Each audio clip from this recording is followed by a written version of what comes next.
What is the TMC government and police gloating about? They should not be saying that they have finally arrested Shahjahan. They should be telling us that for the last 50 plus days, who was defending giving state patronage and protection to Shahjahan?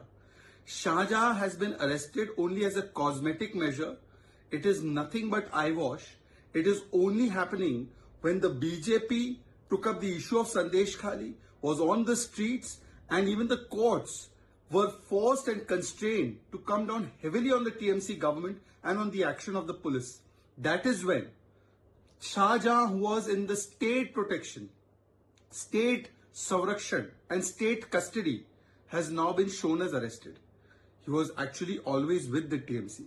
The TMC knew exactly where he was and gave him protection. In fact, in the assembly, Mamata Banerjee defended Shahjahan. Outside, Abhishek Banerjee defended. And spokespersons like Kunal Ghosh confessed that now that the High Court has said, we will provide him within a few days, which means that he was always within the ambit of TMC protection. On the one hand, the women of Sandesh Khali, especially those who come from SC/ST community, are not getting justice for the brutalization they faced, for the lands that have been grabbed. And on the other hand, the state is protecting Shahjahan and people like Priyanka Vadra and India Alliance leaders. All of them are quiet. Nobody's saying a word.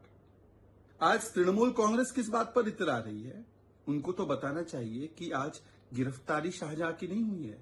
50 दिन के बाद तृणमूल कांग्रेस ने स्वीकारा है कि शाहजहां तो हमारे पास ही था। दरअसल पिछले 50 दिन से जब भारतीय जनता पार्टी ने संदेश खाली की महिलाओं की आवाज बनने का काम किया और जब कोर्ट को बार बार फटकार लगानी पड़ी, तब जाकर तृणमूल कांग्रेस ने आज शाहजहां को गिरफ्तार दिखाया है। ये तो केवल आईवॉश है, ये केवल कॉस्मेटिक है और ये संरक्षण प्राप्त शाहजहां था। आज इसका प्रमाण है कि राज्य द्वारा संरक्षण इसको मिल रहा था। कुणाल घोष ने तो बोल ही दिया कि अब क्योंकि हाईकोर्ट ने फटकार लगा दी, हम उसको प्रोड्यूस कर लेंगे। इसका मतलब कि वो हमेशा तृणमूल के साथ ही था।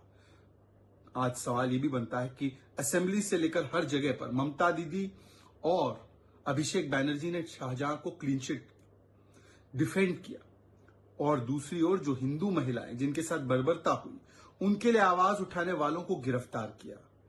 परंतु आज जब ये सारे घटनाक्रम की वजह से शाहजहां को गिरफ्तार दिखाना पड़ रहा है, तो सवाल ये बनता है कि आज प्रियंका वाड्रा, इंडिया अलायंस के नेता जो अमूमन महिलाओं के विषय पर बोलते हैं, क्या आज वो कम से कम बोलेंगे?